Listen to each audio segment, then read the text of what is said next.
Okay, so this is the Neo-tarian diet that we're going to be going over. This is something new that I have created. Even the name is everyone knows about the paleo diet. I don't think that the paleo diet is long-term healthy. It can get results, but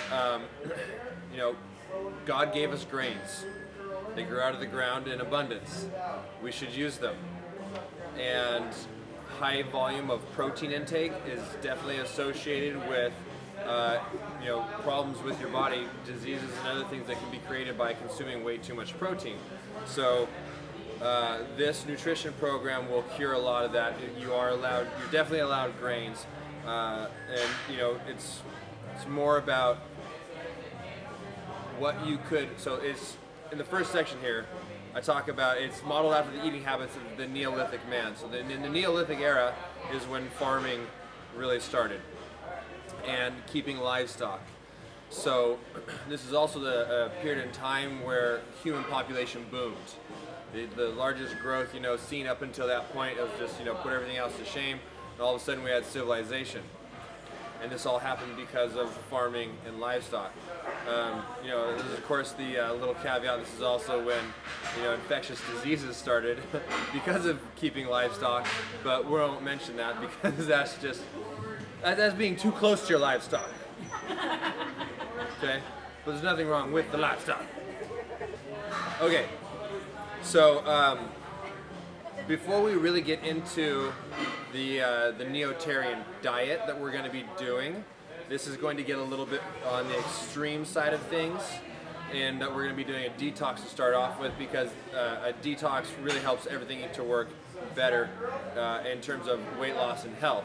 So it's not an extreme detox diet. It's not like you're drinking water with lemon and cayenne in it and honey, if you've ever heard of the Master Cleanse diet or whatever. Now we're not doing that one, but this is lots of fruits and veggies. Okay, so before we even get into the details of the detox diet, there's something that you have to do when you go home, and you have to clean out all the junk food, because as we embark down this road, you want to kind of leave the old nutrition habits behind. And if you still have the remnants of that in your kitchen and in your pantry, falling back into that will be easy to happen. If you're feeding a family, it's also going to be very hard, because you can't really drag your family along with you on this. They don't have the same motivation as you, otherwise they'd be here with you. So you might want to have your own section, because you can't throw my kids really want mac and cheese, and it's almost like well, they're just not going to eat unless they get mac and cheese, and it's almost like a standoff. And then it's like, okay, fine, we'll get some mac and cheese. Is there organic mac and cheese? Great, there is. Cool, we can do that at least. But I don't want to eat mac and cheese if I want to be lean. So how do you separate it? You have to be willing, I think, to waste food, because I hate wasting food, and so I'm always trying to eat their leftovers. But if I'm preparing for a bodybuilding competition, I can't eat those leftovers. It's like, well, that goes in the garbage. They didn't eat it. That sucks, I guess. So I guess you just have to be willing to waste food in terms of your family members. If they're not going to eat it, you don't just clean it up. But cleaning out the crap, so things that you aren't going to have in your own personal diet, carbonated beverages, unless it's of course just like soda water with the bubblies, like Talking Rain, that's totally fine. But refined foods, so carbohydrates are one of the most common things, of course, to find refined food products in, and that's just the pulverizing of grains into flours, so they're ultra fine powder. It makes the food taste a little bit better to us because it gives it a higher glycemic index. It rushes your blood sugar more. Trying to stay away from that. Artificial sweeteners and colors are not good for you, even if you can find things online that say, no, this is totally fine. This goes right through you. It doesn't. They're really bad for your body. They affect your brain, your digestive system, everything. Okay? So try to just push those out of what you're going to be having for now and for almost forever. And then of course processed foods. It's not a whole food. what their manufacturers are trying to do with processed foods is they're trying to create a longer shelf life. They're trying to create a better taste for you, and they're also maximizing their profits. So if you don't care about their profits and you care about your health, you're going to stay away from that stuff. And we keep finding ourselves gravitating towards processed foods because of marketing and advertising, and you just see stuff and it's inundated with you all the time. And so we just got through the holiday season, and you find a lot of processed foods being shoved in your face during the holidays. And that's because people that are shoving it in your face aren't educated like you are now. They don't know better. They succumb to the marketing and the advertising that they see day in and day out. They walk down the middle aisles of the grocery store and they're like, oh, yeah, this is good. It says healthy on it, right? Well, anyone that's a rational adult would think, it doesn't have to be healthy in order to write healthy on there, does it? Of course not. Anything, they can pretty much almost write anything on there in order to try and sell your product. There's so many fluff words that are used. It's amazing, like healthy and natural. These kind of things, they don't mean anything. One of the funniest ones is when you're reading it, it's like, it took me a while to be able to convince a lot of people that natural flavors were chemicals. Like, it's natural flavors. How's that a chemical? Like, how is it not? How do you know? It just says natural flavor. It's a natural tasting flavor. It doesn't mean that it's derived from nature. It's man-made and it tastes natural. That's all. So they can spin almost anything. There's a lot of very, very clever people getting paid a lot of money to spin the products so that you will consume them. So what does this include really? Chips and crackers are the first two because those are directly made by the devil. Yes, they come straight out of hell and they're delivered to you. And you're like, oh, this seems so good. I love crackers and chips. And even of course, the healthy ones, the whole grain ones, are not in your interest. There are a couple of them like the Wassa Rye Crisp crackers that taste like garbage. Those are actually healthy. Go figure. And so there's very few out there that are actually going to be healthy for you, so you should just stay away from them altogether. And like I say, the ones that actually are healthy, they don't really taste that good, and they're just kind of making an effort to give you something that is healthy, that's a cracker. But you don't need it, so, unless you really want Wassa Crisp, but, okay. So, cookies, sweets, bread, pastas, sodas, diet and regular, of course, because like we just said, the artificial sweeteners are really bad for you. Those are all bad. And so, eliminating these, like, little goldfish crackers will probably always be in my house until my boys get older and realize that they don't like them anymore. But, lucky me, I never really liked them. But there's crackers all over the place in my house because they eat a lot of them. I don't know how old kids are in your families per se, but if they're older, they might be getting to a point where they're open to understanding what healthy food is for and why they should eat it. My boys still are not. They used to eat whatever you gave them, and now they don't. Now they know what they want. And that's just, it's a battle of the night. I'm not at home all day to fight. So, the next point on here is about, once again, if you don't feel like you want to throw away perfectly good food, but it's not perfectly good if it's not healthy for you and it's not in line with your goals. So it's actually just junk that goes where it belongs. And it's too bad that it had to get made in the first place, but you're just trying to put some calories in someone. And by the way, if this is what I use with my boys a lot, all natural, 100% grass-fed butter on almost everything. Because it's a ton of calories. And it's healthy. Natural grass-fed butter, just pure and simple, and they love it. So you can put it on absolutely everything, and it pushes calories into a body that might not be getting enough calories from healthy foods. And granted, it's not, a bowl of broccoli, but you'd be surprised how much your kids will eat when it's coated with butter. Right? So if you're in with kids, the weight problems that can happen really happen from processed food, not from all natural grass-fed butter. So if you can move away from processed foods, especially the dyes and the artificial sweeteners, the dyes are really bad, and they have been strongly linked to a lot of the mental problems that young kids have with the ADD and HD and stuff. They're very strongly linked, and you have to really dig online to find any research that correlates them, but it does exist. And the reason why you have to dig is because the companies that put it in their food have whole divisions of people that do search engine optimization to make sure that their funded research shows up first, that shows it's fine, and that they do research to disprove that it's bad for people, and that all shows up first. Okay, I've become recently aware of a term called AstroTurf, and AstroTurf is what shows up usually in your top 10 on that first page on a search engine. AstroTurf is artificial grass roots. So you think it's, oh wow, this is a .org. This is good information. It's AstroTurf.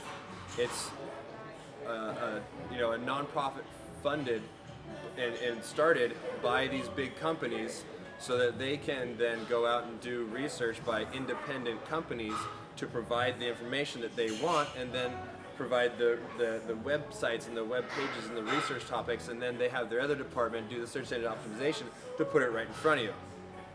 Ah! Tricky. Okay? So the best way, and it's, it's frustrating because you're like, well, I thought I could Google stuff and find out answers. It's very frustrating, yes.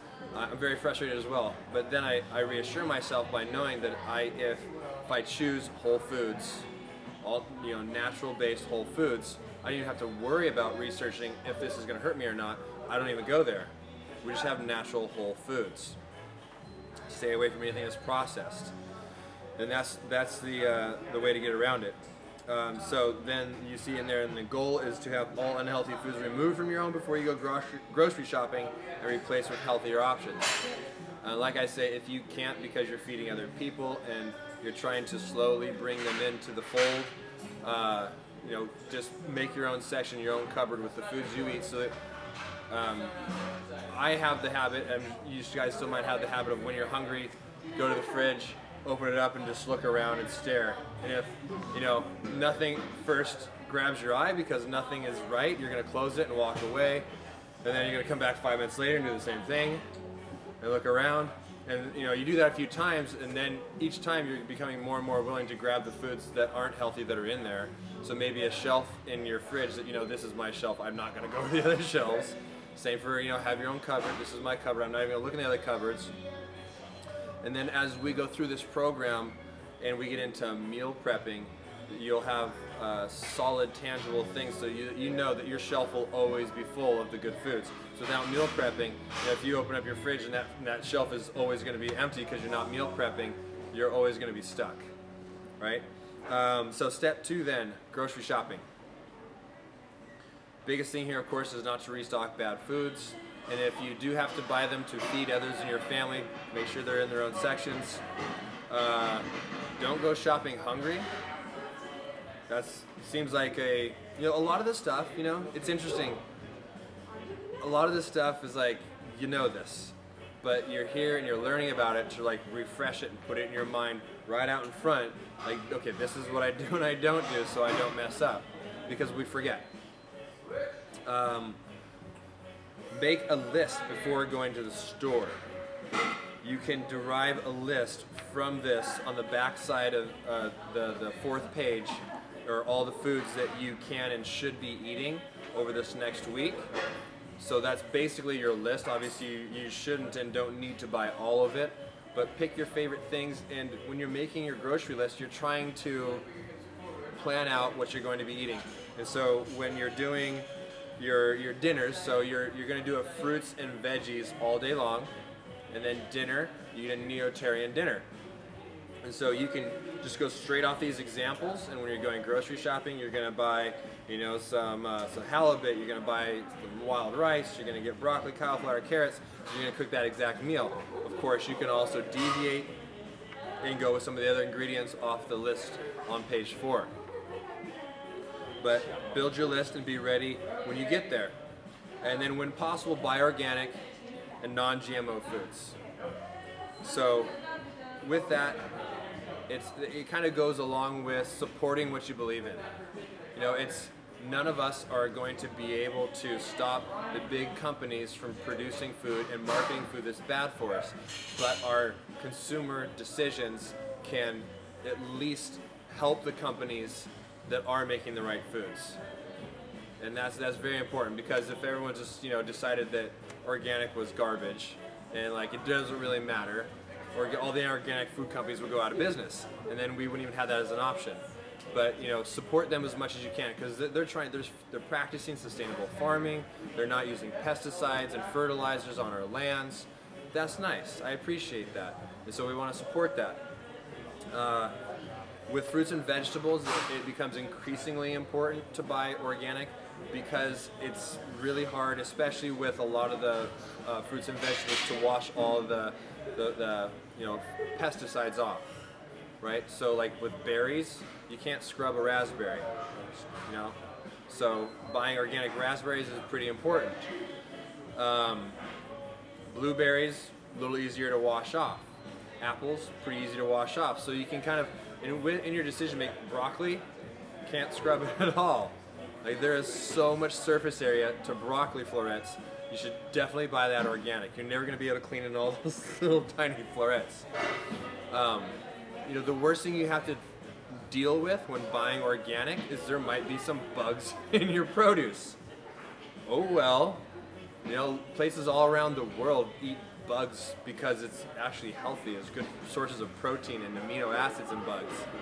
Yeah, I don't want to eat them either, but it's not going to hurt you, is really what it's getting to. Pesticides do hurt you. Bugs don't. Think of it that way, I guess, right? Grass-fed beef, free-range chicken or turkey, wild-caught fish. Once again, just supporting what we know is good for the earth and good for us. And good for the animals. You know, grass-fed beef versus cows that are in stalls and eat corn all day and don't get a move. Like, poor cows. So, grass-fed beef, that's, yeah. Don't buy beverages. Drink water. If you want to go to Starbucks and get a black coffee and put a little bit of grass-fed butter in there, that's fine. They have Kerrygold grass-fed butter cubes at Starbucks. Actually, I keep a stash of them here. I always go around like, can I get some butter? And they'll just fill up my hands, and then I just keep it here, so when I make my coffee here, I can put it in. But yeah, just drink water. You know, it's the best thing for you. There's a lot of fancy drinks on the market. You know, there's like the kombuchas and stuff like that, and like, oh no, they're really healthy for you. They might have some slight health benefits, but they're expensive, and they're actually not doing as much as we want them to, by far. So I've seen a lot of things that talk about how health drinks don't really promote your health at all. Like, you know, less than 10% of what you think it would do or what it claims to do, it actually does.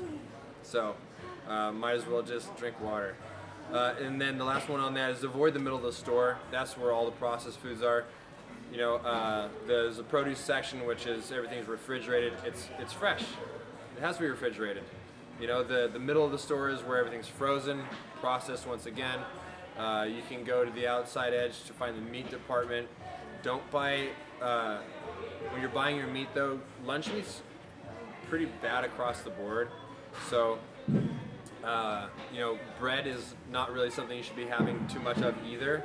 So buying a bunch of lunch meat and a loaf of bread is double bad. There's so many chemicals they put into lunch meat that, and it's being exposed over time, and it's, you know, it's really starting to come out more and more how bad it really is for you.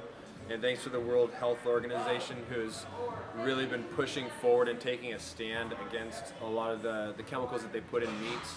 You know, because American companies or American, you know, activist groups, they can't do it. The big companies just shut them down before they can really get any of the word out. But, you know, the international groups have been starting to stand up for human rights, especially in this country and abroad, of course, and saying, you know, this is not acceptable. You can't put this in our food. Okay, step 3, let's get into the fruits and veggies detox. So 3 days of raw fruits and veggies. So you're just eating fresh produce all day, and then the Neo-tarian dinner. So, you know, fat is where we store toxins, right? You know, body, like when you're ingesting toxins, your body will keep it from ravaging you by encapsulating it with fat, and so you're storing toxin in your fats. So we need to get a lot of that out, and in your liver as well. So eating this super clean fruits and veggies way with all the fiber going through your body will help to clean a lot of this out and get you ready to burn more fat as you start getting into the later stages of the program and coming, of course, to work out and doing all the things you're doing with exercise. Okay. It'll clean out your head a little bit too, which, you know, who couldn't use a little bit of that? So only fresh fruits and vegetables for breakfast, snacks, and lunch during the first 3 days. The dinner is a nutrient-dense meal of protein, complex carbs, and fibrous vegetables. Any of the foods in the produce section at the grocery store are fair game. So if I didn't include it in the list on page 4, it doesn't mean you can't have it. You can totally have it. So this is a great chance to, and you know, go to a produce market. You know, that's produce. You'll find lots of random things. You're like, what is this? You know, oh, maybe I'll try it. And you'll find a lot of things that you might enjoy that you didn't really never know about. Let's see here. Wash, cut all your fruits and veggies and keep in Tupperwares and Ziploc bags so they're prepped and ready for easy access. Because you're going to be hungry. All you're eating is fruits and vegetables.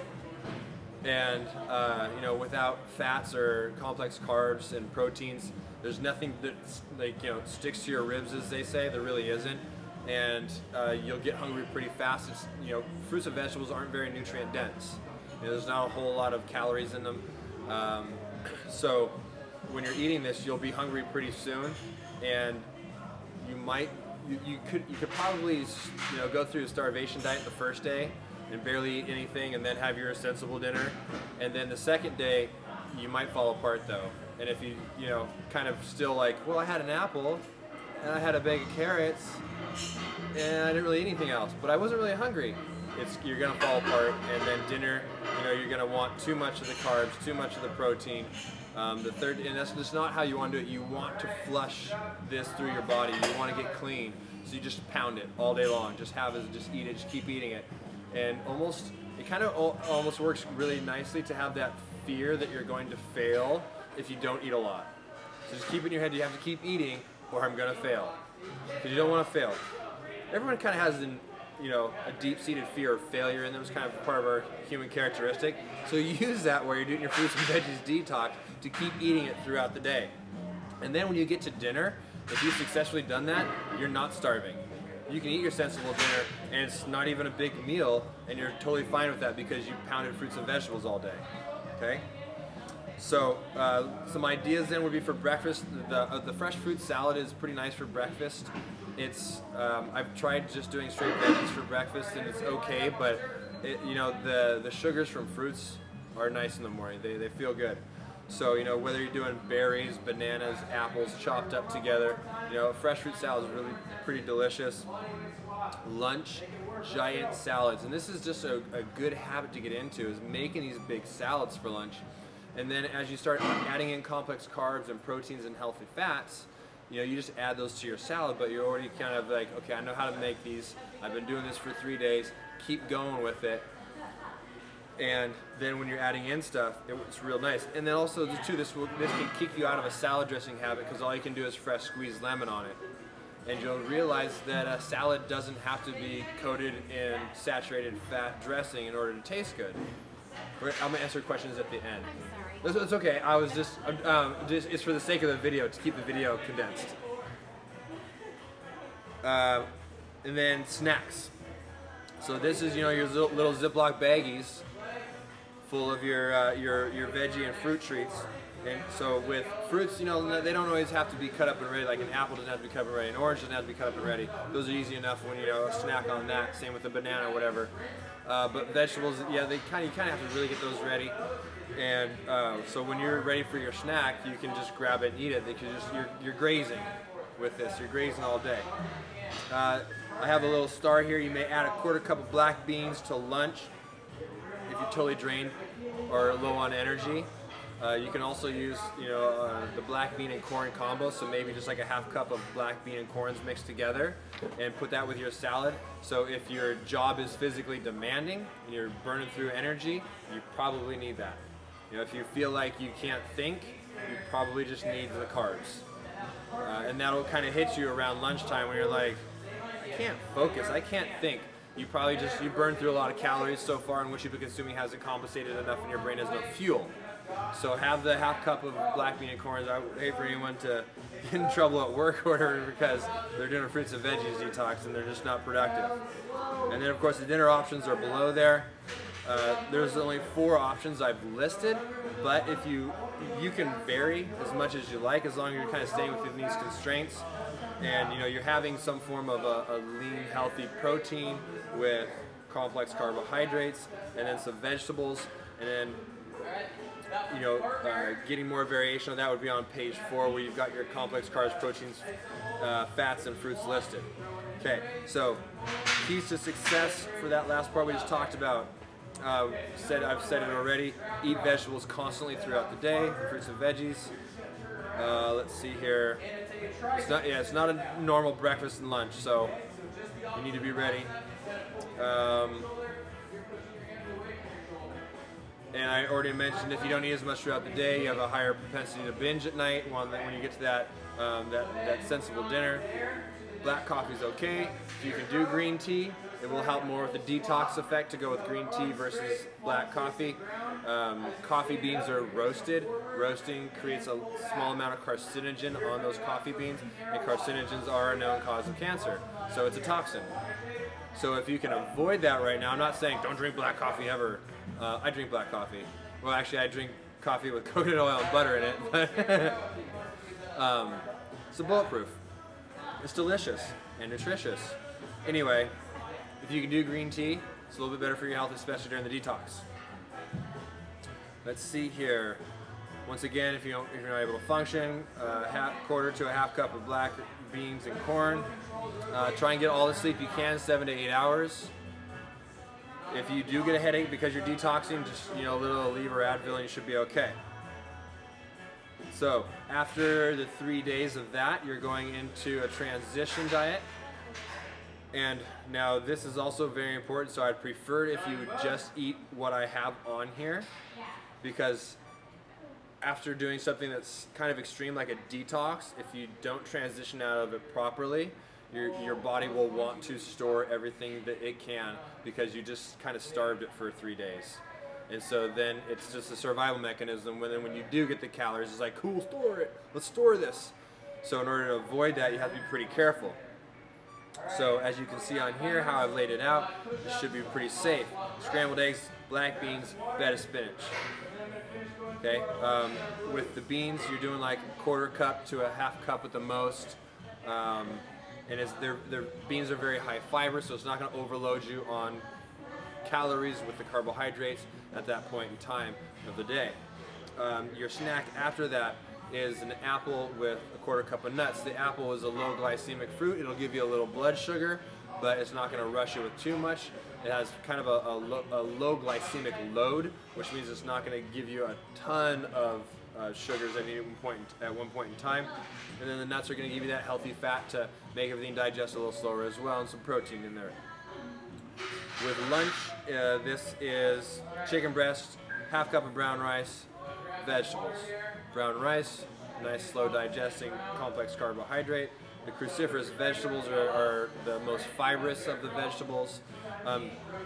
Just a note to anyone who does maybe suffer from any gastrointestinal problems, you need to talk to me because you can't really follow something that's this high fiber. So anyone that has like Crohn's disease or something like that, really high fiber like this is going to really jack you up. So talk to me and we can make some adjustments to make this work for you. The snack then, that's an interchangeable one with the snack prior. So if you are working out in the morning, That's your post-workout, is that snack there. It's a post-workout snack. You got a piece of high glycemic fruit, the banana, to replenish your blood sugar and your muscles, and then also the protein to be absorbed by the muscles as well. And so if you are working out in the morning and you have that protein shake with the banana post-workout, you would have your quarter cup of nuts and an apple later in the day as your snack. And then that same sensible dinners that we had earlier in the week, you'll be having as well during these 3 days. So be mindful not to slip back in the old ways after you get off the fruits and veggies. When we transition into this, the step 4, the 3-day transition. Let's see here. Like I say, you're easing back into eating carbs. Bada boom, bada bing. Last page. Stick to the plan. Just stick to the plan. It's just 1 week, right? Just stick to the plan. If you have a problem with any of this stuff, you're like, I hate this food, just talk to me about it, because there's another option, okay? But since it's such a short time period that I'm asking you to do this for, if you don't have to change things out, don't just go with it and just eat the same thing every day, and it'll make it easy. And then try to continue to eat lots of fruits and vegetables while doing the transition. You know, we're trying to make the fruits and veggies just a part of what you do now. It's like, this is your snack, you include it with everything, it's with every meal, it's with the snack, it's who you are. You eat fruits and veggies, you're a produce head. Okay? Like I said, if you need to get creative during the 3-day transition, you can use foods off of the list here. Dropping down to the bottom, things to consider. You get 1 cheat meal on day 7. So the 3-day transition also goes into day 7. So it should be a 3 3/4 day transition. And then on that day 7, have a cheat meal. 1 cheat meal isn't going to ruin you. And I will let you know, it's better to have a cheat meal that has higher fat content than a ton of sugar. So if your cheat meal, you're like, cool, I'm eating all these donuts, this is my cheat meal. That's bad, okay? You don't, rushing yourself with blood sugar is how you store fat. It's like the #1 way. So if you could choose one or the other, I'd say, yeah, have some pizza. You know, there's more fat. Yeah, the crust on pizza is going to be a little bit high glycemic, but there's a lot of fat in that pizza, and so it will fill you up, and you won't feel like you need to eat as much. You can probably eat a lot more donuts and feel a lot sicker afterwards because of all the sugar. So that would be the trick on that. No alcohol this week. We're detoxing, right? So don't drink toxins. Let's see here. Live it up, but don't lose control. That doesn't even make sense. I don't know why that's in there. Hold on. Water intake, minimum of 24 or 64 ounces a day. That's a half a gallon. If you can drink a gallon, do it. That's the goal, is the gallon, okay? And then you see us sometimes walking around the gym carrying gallon jugs. It makes it easy to know that you just got to drink that gallon in a day. It's, could be kind of nerdy, but it's, whatever you can do to make it easy. And then once you force yourself to consume that volume of fluid in a day, it makes it easier to then, go back to the Nalgene bottle or whatever it is you're using that's not as cumbersome as a giant gallon. But it can teach you what it's like to drink a gallon a day. Okay? So that's all that I've got for you right now in terms of week 1. Now we can do questions. What's the question? Can we use garlic? Like raw Yes. garlic? Yes. Lemon? Yes, I think garlic's on here. Yeah, garlic's under veggies. Okay, cool. Yeah, so yeah, feel free to use garlic when you're making any of your food, but remember that it is raw. So try not to... So, and like apple cider vinegar would be okay then too? Or not? The natural racks? Apple cider vinegar should probably be fine, yeah. Yeah, so if you want to put some of that... Balsamic has sugar. Yeah, balsamic does have some sugar in it. So I would say while you're trying... Have you had much apple cider vinegar? You tried it but you don't like it?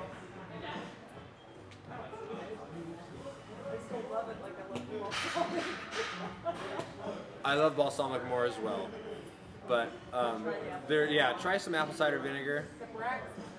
Yeah, it's not Yeah, you can find it just straight up without the sugars in it. Oatmeal. Oats are serving half a cup of raw. We're talking complex carbs. Is it half a cup cooked or half a cup raw? So with oatmeal, it's much easier to measure it out when it's dry. So yeah, half a cup dry, Okay. and then add your water, whatever it turns out to be. That's what you're eating. You want to adjust things to yourself as well. So if you do a half a cup of oatmeal and you cook it, and there's a few bites left, and you're like, I'm actually full. Like, feel free to not eat the rest, right? It's just oatmeal. It was actually pretty cheap.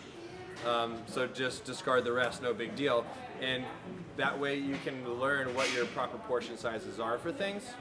And while you're going through this too, after the detox, you try and be in tune with how foods make you feel.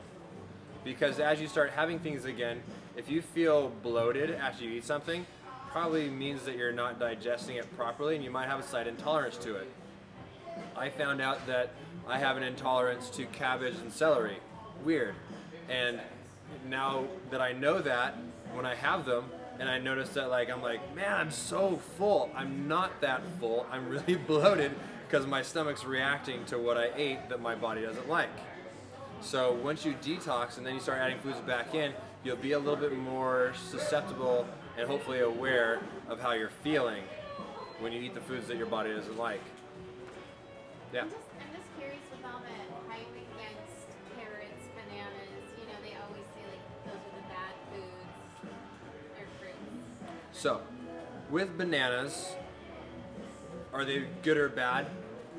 All fruits are going to be best when they're not too ripe. As fruits oxidize, the sugars in them change and start growing in the glycemic index, which just means it's going to break down even faster and rush your blood with more sugars. And when your blood sugar elevates to a certain point, your pancreas will put out insulin to clear out some of that blood sugar because it's dangerous to have high blood sugar, right? So, if you are going to eat bananas, once they start getting brown spots on them, if you're interested in, if you're trying to stay in line with your goals, you can just throw them away, I guess, or just make sure you eat them before they get there. When you're picking out bananas in the store, buy the green ones. I break apart bunches. I'll buy 3 green ones and then 3 yellow ones. And because, they're all green, then they're all going to ripen at the same time. So just pick and choose. You can have a nice little variety of colors of bananas. And while you're doing this, bananas are very good for you. They're created by the earth and they're clean.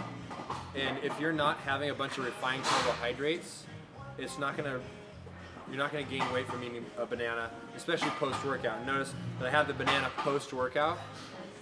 Your body can utilize the higher sugar foods much better post-workout. Thank you. Mm-hmm. And for breakfast as well. Yeah. And so too, when you're in a what they call a fasted state, when your system's just low and drained, post-workout or after sleeping all night, your energy levels are low. You haven't eaten anything, or you haven't eaten anything for a long time when you wake up, and then post-workout you just burned it all out. So if you give yourself a rush of sugar and your blood sugar elevates, you don't have to put out the insulin and drive it to fat storage because your muscles will actually absorb it. Because they're looking for it. They're like, I need energy, feed me, and you do, and they absorb it. On the detox breakfast, you didn't say how much salad does it have? Detox breakfast salad, or the fruit salad? Yeah. I would say how much salad to have, fruit salad to have in the morning would really kind of depend on you. It's tough to say, but usually kind of what I tell people with fruits and vegetables is to eat as much as you want, because it's really hard to overconsume if you're just eating fruits and vegetables. It takes a lot of work, right? So and I think your stomach will let you know when you've had too much, because you can mine when I do this. If I eat too much of my fruit salad in the morning, my stomach starts cramping, And it's not that I'm overly full, but it's just like, oh gosh, that's too much sugars. You know, so I will do other things. I actually will mix in spinach just to give me a little bit more roughage in there, and you don't really taste it as much. And you can also make smoothies in the morning too. It's a pretty easy way to get through this, is just to dump it all into a blender with some water and ice, and then boom, you've got as much, you know. It's that's the way to go for sure. Sable? So I don't see no bread on this one, so No what? no bread. No bread, right. So during this time period, you're not going to have any bread. As we get into later on, you will have some options for whole grain breads and other types of healthier bread choices. When it comes to making bread, it's usually it has to be made with flour.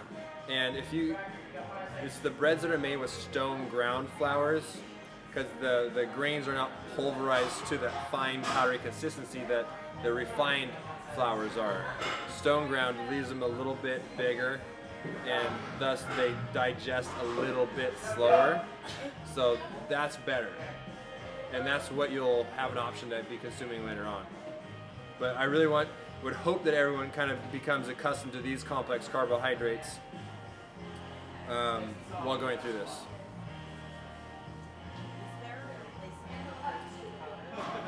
A replacement for protein powder during this, you could go with egg whites. That'd be fine.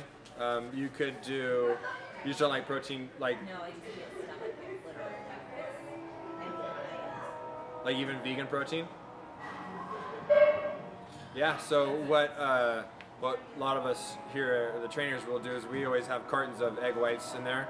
It's the free range egg whites you can get at Trader Joe's.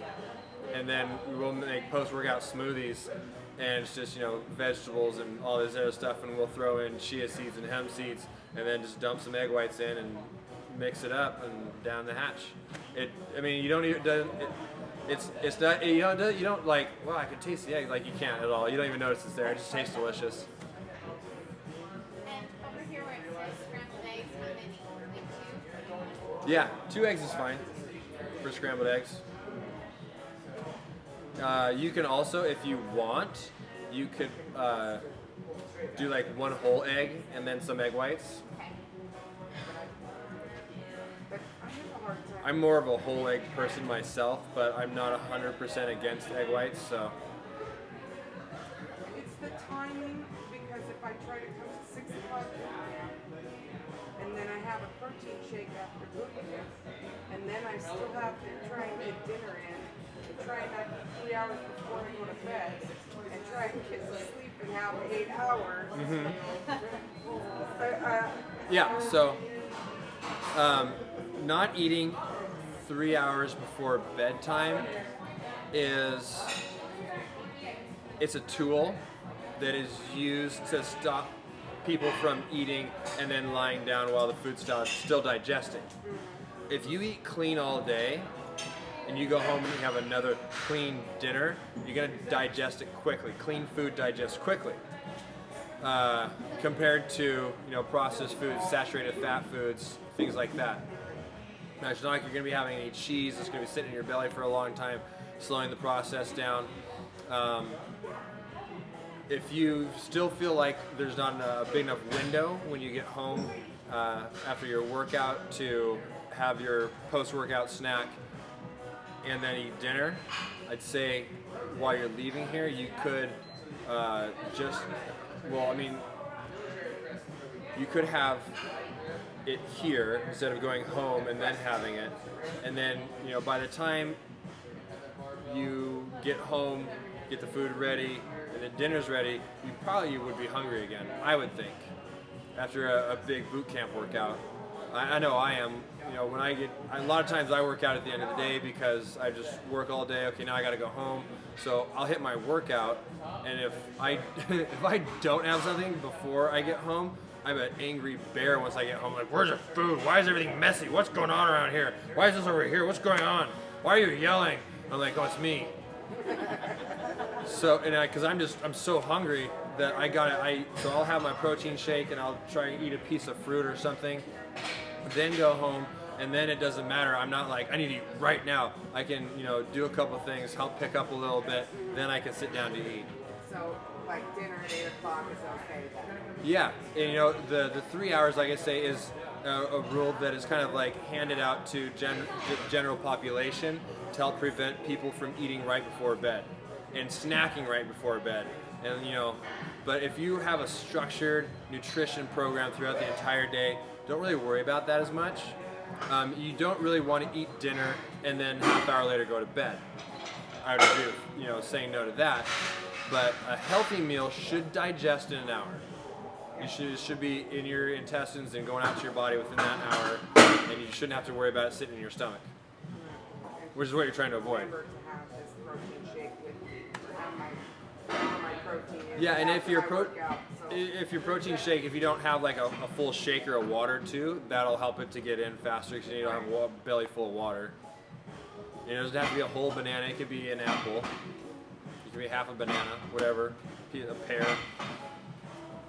But the other thing that happens, so when you experience stress, whether it's physical or emotional stress or anything, your body releases cortisol, and so how you halt the production of cortisol, well, one of the ways to suppress it is by elevating your blood sugar.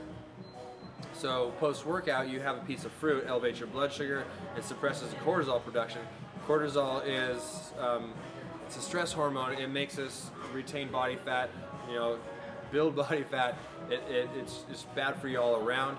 So eating, that's why a lot of times people they stress eat and they want sweets, they want sugars, because it's this subconscious thing. Your body's like, reach for this, it'll make you feel better, and it does kind of, because it starts to suppress that cortisol.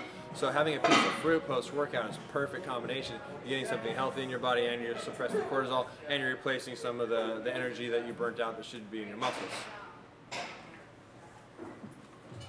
Any other questions? No? Woohoo! Okay, so go forth and be healthy. And then next week, and I will have week 2 ready for you prior to Wednesday, so you can grab that ahead of time, because you can read up a little bit on it and get ready for it. Okay? All right, cool.